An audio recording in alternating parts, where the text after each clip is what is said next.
Welcome to the Smart Business Revolution. Revolution. Revolution. Revolution. You want a revolution? You say you want a revolution? Revolution. The revolution. It's going on right now.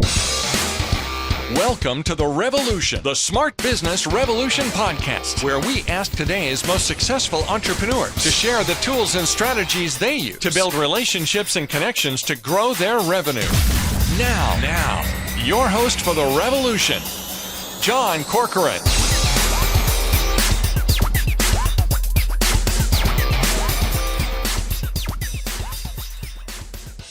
All right, welcome everyone. John Corcoran here. I'm the host of this show, and every week I get to talk to smart CEOs, founders, and entrepreneurs of all kinds of companies. Go check out the archives. There's some great episodes there with founders or CEOs of Netflix and Kinko's, YPO, EO, Activation, Blizzard, LendingTree, OpenTable, and many more. I'm also the co-founder of Rise 25, where we help connect B2B business owners to their ideal prospects. And a quick shout out and a thank you to Wendy Pease of Rapport International, who introduced me to today's guest. Her name is Lisa Vitale. She is president and brings more than 20 years of marketing strategy experience to SimplyDIRECT, focusing on delivering client campaigns on schedule and on spec. She started at SimplyDIRECT as its CFO, previously worked for the Boston Museum of Fine Arts and Philip Johnson and Associates, and is the founder of the Sudbury Day Festival. She has been a member of EO Boston for Entrepreneurs Organization since 2013, and has most recently been named EO Boston Chapter President-elect for the term of July 2022 to June of 2023. And of course, this episode is brought to you by Rise 25, where we help B2B businesses to get clients, referrals, and strategic partnerships with done-for-you podcasts and content marketing. And if you're listening to this and never thought about starting a podcast, I say yes, one of the best things I've ever done. Go check out rise25media.com or email us at support@rise25media if you have any questions. All right, Lisa, such a pleasure to have you here today. And I want to dive in. We were joking beforehand. I so many of these podcasts, I love to start with a crisis or a challenge. And usually that's a crisis or challenge that happened a couple of years ago. So there's the nice, buffer of time so you can kind of reflect on it. But timing being such as it is, it turns out that you had one that just started a few weeks ago. So let's dive into your story. And you have an app that you started actually early on. Your company developed an app to support the work that you do. And a few weeks ago, made the switch over to a new version of the app, and it was a little bumpy road. So how you feeling these days? And how's it going? Bumpy road is kind of a understatement for it. And I'm feeling much better today. If you'd spoken to me 2 weeks ago when my primary programmer went on vacation to Disney World for a week when we couldn't even conduct business, I was not a happy camper. So it's been an interesting journey. As you mentioned, we've had this proprietary software before there was, at the dawn of the internet, before there was even a cloud, before anyone knew what the cloud was, any of that stuff. And where it started was we were talking to a company called, I think at the time it was called Sunbear, and I don't even think they're in business anymore. We were telling them kind of what we wanted to do, and this guy created a piece of software to do our system. So our system houses our database. It has a survey creation tool. It has an email tool to deploy emails. It tracks the survey responders, and then it sends alerts to people who have taken the surveys. And then there's a portal that has all of the information and metrics for that campaign, and they can download them and things like that. So we created that. He created this tool for us, and we actually licensed it from him for many years. And during that time, he would do some work for us, and then he got a job, and he broke up with his business partner. And we ended up with the partner that ended up with the company called Cosmos. And they would make some updates and changes and upgrades. And we finally hit a point where he was going to be moving on in his life and didn't really want to do this. And we were thinking, hey, you know what? We really want to own all this technology. Things had really changed. I'm trying to think when that was. It was probably around 2010 or something like that. And so we said, okay, we're ready to do this. We will, instead of licensing it or buying it from him, we hired one of the programmers that helped originally work on it. So we hired this programmer in-house. And we then rebuilt the system. So this programmer knew the system well because he had worked on it previously. And we didn't get everything we wanted. He wasn't a good UI guy. So that was something I learned, that, you know, when you have programming, you have the guts, and then you have the UI part, the user interface, and they're usually different people. And it helps if your person who works on the guts has some sort of UI experience or understanding. Yeah. He outsourced it, didn't do a particularly good job. So basically, I ended up with the same system. I now owned it. It didn't really do much of anything more. I didn't get any of I didn't get any of the upgrades I wanted, but it works, and it worked well. But now you own it. Yeah, now I own it. So I'm Right. like, okay, now I own it. But unfortunately, when we originally did it, I think some of the interface was on Ruby on Rails, which everyone's probably cringing just based on me saying that. I think it was C#. And when we did it, it was the best technology at the time. But within 3 years of that, the whole landscape changed. Yeah. How you would create an application, what software you would use, what languages you would use changed dramatically. So, and the person that we had in-house was not able to really make any of the upgrades that we wanted. So then we transitioned to an IT services company, and our application had problems. So we needed day-to-day help from this IT services company. And they took us on with the understanding that we would rebuild the system at some point. So we finally, we phased that individual out, and then we used this other company to build the new system. We used new company on a day-to-day basis. We kind of hemmed and hawed. And then what happened was the software was kind of hitting its end of life. Like the server it was on, just everything. And the fact that the technology had changed so much. So we're like, okay, we need to regroup. We really need to make this change. We knew this a year in advance. So about a year ago, maybe a little over a year ago, we embarked on this journey. So we sat down with the company, and we thought they really knew our process really well, because we've been working with them for like 3 or 4 years. You know, they've been helping us build modules and processes and fixing things in the current application. So I said, okay, you know, they're a small firm. I know this is kind of a stretch for them, but I think it'll be okay because they know everything, you know, about our company. We built the new system. I would say 90% through, we realized one of the things that we didn't do is we didn't spend enough time with them showing them how we use our system. So the critical mistake there is that they only used parts of it. So they would just fix a part, and then they would say, okay, use this. So they didn't see the complete picture. Right. They weren't sitting down, seeing how we build a campaign, how we upload accounts, how we append content, you know, all that stuff. And so their knowledge was very siloed, and at the moment that they were working on that particular thing. So they didn't have a whole life cycle knowledge. So what happened was they kind of created the new system that way. Okay, you need a survey tool. Here's a survey tool. Here, you need something to launch your emails. Here's that. You need reporting. Here's that. And while each of them worked very well independently, getting them to work together has been a big challenge. And we kind of realized that at the end, and we did put off launch at least. I mean, originally, you know, and no one ever expects things to launch when they're going to launch. It was supposed to launch in August. We launched Thanksgiving week, or right around Thanksgiving week. And we actually had 2 other launch dates before that, and we put it off because we said we're not ready. Yeah, they had a staging environment. We did tons of testing. And there were 2 things that also happened that after the fact, so we went live, and like things that we tested weren't working. We're like, wait a minute, we can't upload accounts. We can't, all the alerts are coming out and it's not showing the answers. There are just, it was. And when you say you went live, did you go live to all of your client base?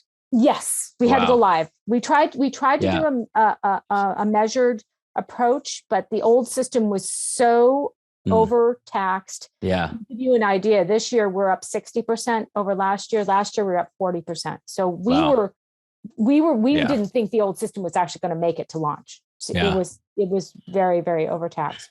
So we were just really struggling. So whenever we tried to do a measured approach, it would break the old system. So we're like, hey, we're going to have to flip the switch, but let's do tons of testing. did tons of testing.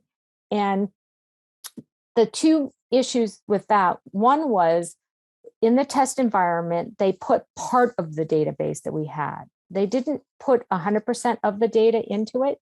So there were things that were in data problems we had that caused things to break, but because we didn't have all the data, we didn't know that until it was there. And the other thing was there were a few things that were on the server that we didn't necessarily know were on the server. So when we shut down that server, the reference points went away because there were things that were created outside the system that they weren't aware of.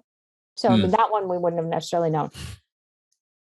So it's been a real trial. It's been 4 weeks, and it's the shining star in this whole is the user experience. Those people who are taking surveys have had a wonderful time of it. Our response rates are up. That's really great. Our client stuff is finally all set, the stuff that they see, but the back end is still a disaster. My operations team can't upload accounts. I'm like, hello, that's what we're supposed to do. So many things have changed in this period of time or the last 15, 18 years. Back then, back in the early 2000s, there weren't many off-the-shelf solutions for the things that you needed for surveys, for CRMs, things like that. And of course, these days, you have to evaluate what's out there to figure out if there is a solution out there that you can use. So, for those who are listening to this, who are considering perhaps this sorts of thing that you're doing, creating an app of some sort, customize something for the work that they do with clients, how did you go into it now, 15, 18 years later? Did you go through and evaluate all the different solutions out there in marketplace before you made the decision to, create something of your own? Yeah, we did do that.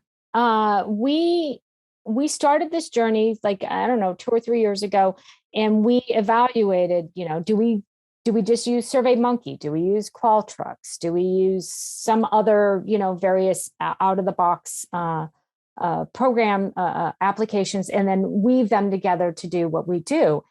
And we evaluated each of them, and we thought about what it would take to weave them together. And we were kind of at the point, that's going to be almost as much as building our own. And we already know how to do it. And we already have something to start with. And our survey tool looks just like SurveyMonkey, works just like SurveyMonkey. So it was kind of why would I pay someone else when I could do it at that point? Right. Makes sense. And then you kind of talked about kind of some of the tensions between using an in-house talent versus using outside agency. Any other thoughts on that for those who are, thinking about these sorts of issues, creating their own app to serve the work that they do?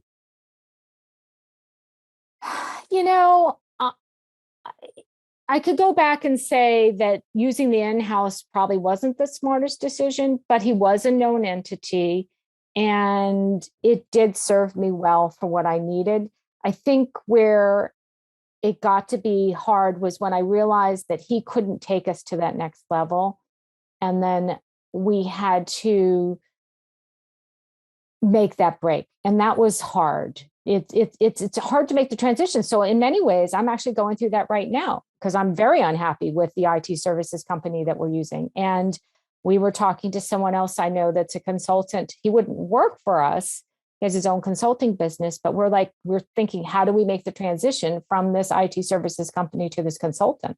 And that transition, the consultant was even like, I really have to think about this. At what point do I take it over? Because the plan was to have the current company fix all the kind of major stuff that we need from a day-to-day standpoint, but there's still a third of it that they haven't fixed. And we're 4 weeks out, and this is basic stuff. I mean, I'm not talking anything fancy. I'm talking way above minor bugs. And I think that what you need to do is look at each situation, look at yourself and your organization and your growth curve, and then you make the best decision you can at that moment. Yeah. And then also you got clients that are upset because it's not working the way that they want to. You got other clients that are upset because it's a new system that's different, even if it's better. They liked the way that they knew how it worked before. And I'm speaking from experience because we just went through this year, developed our own similar solution. So experienced exactly what you went through. And then how do you, as a leader of this company, figure out how to guide your team on how to rectify things with clients and when you should step in and when you shouldn't step in?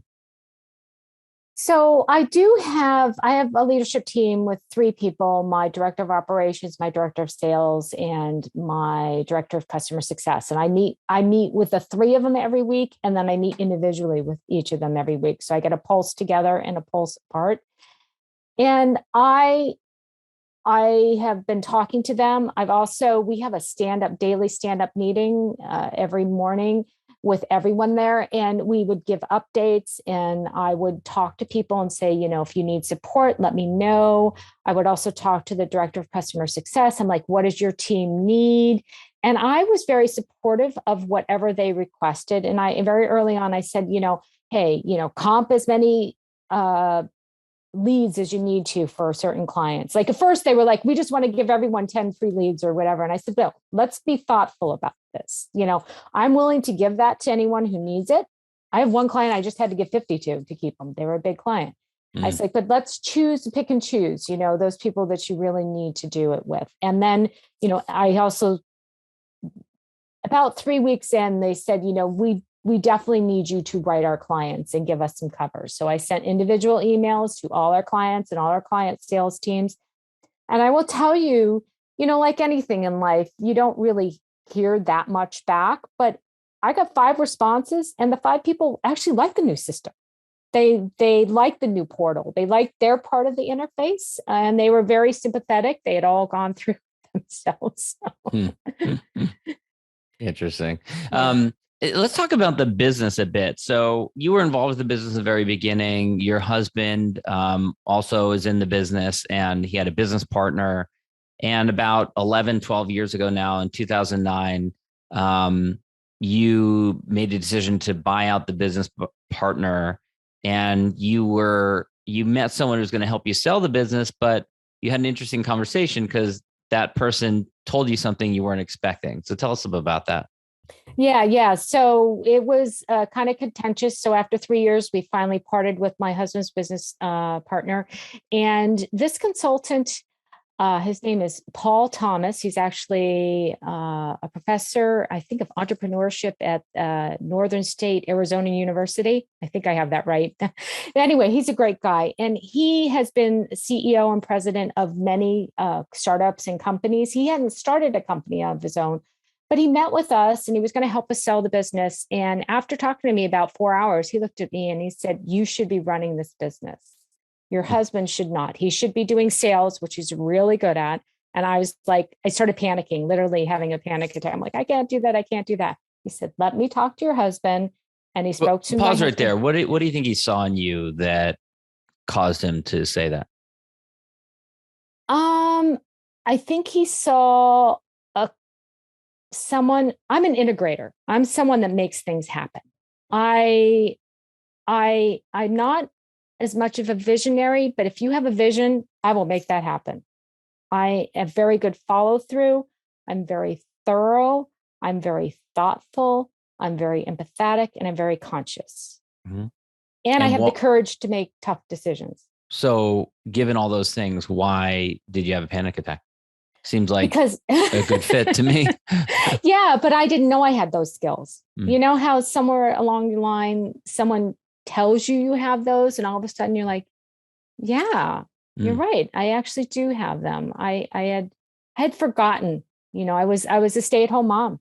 I was working with the business, dabbling in it, but I was mostly home with kids. So you were the CFO, but it sounds like it wasn't all that time intensive. No, it was definitely not time intensive. Okay. So this changed my life. I started coming in 40 hours and started working more and focusing on the business. Business had been run mostly like 2 consultants who didn't like each other. And then when I came in, we started running it like a business. Not much of a business then. Yeah, right. Definitely. Right. So it wasn't like a team of 30 people that you were supervising. Okay. And you built it up since that point. Yeah, definitely.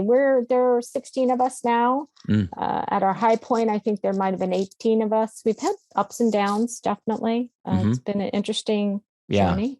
And talk about some of the other milestones along the way. I know that this individual, Paul Thomas, wasn't the only mentor that you've had along the way. You're a big believer in both being a mentor and having mentors and coaches.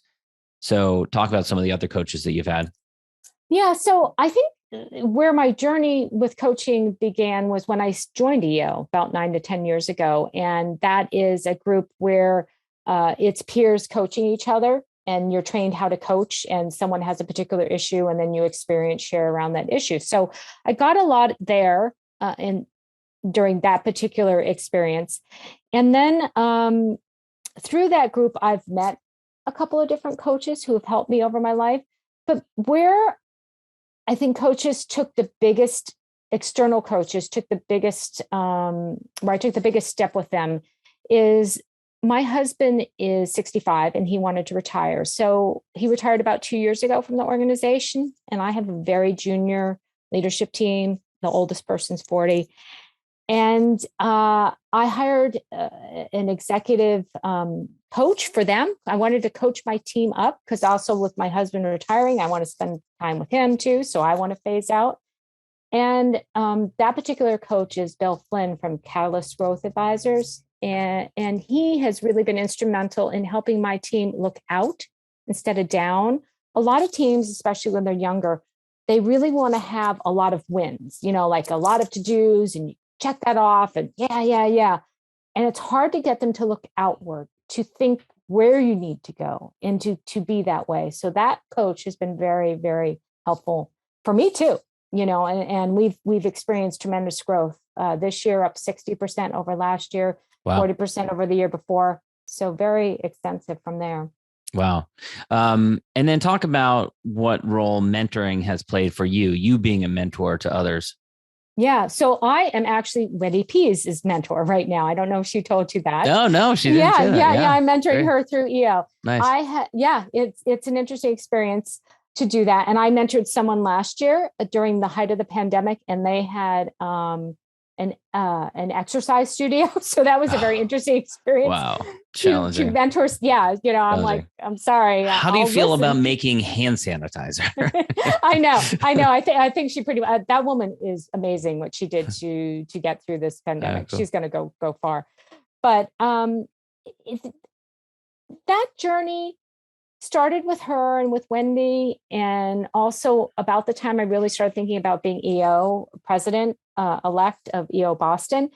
And when I look back, I've been taking this journey. Every step has been there without a clear vision of that I was doing that. It's kind of in retrospect. I put together a 10-year vision with one of my coaches. And when I started reading through it, it was like, wow, what am I going to do when I stop doing this business? What's my passion? What's my mission?